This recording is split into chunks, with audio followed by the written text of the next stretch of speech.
行政長官發表咗新一份施政報告，深化改革，全面提速香港發展。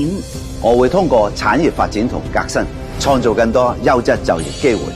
傳統同新興產業同時推進，開拓更多新市場，鞏固香港國際中心地位。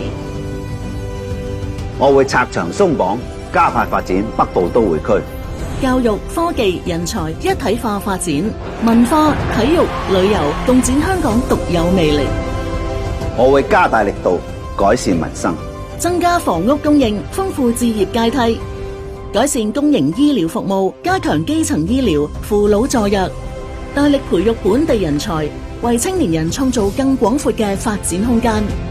香港享有國家同國際機遇嘅疊加優勢，我哋會落實施政報告嘅理念，深化改革，心繫民生，發揮優勢，同創未來。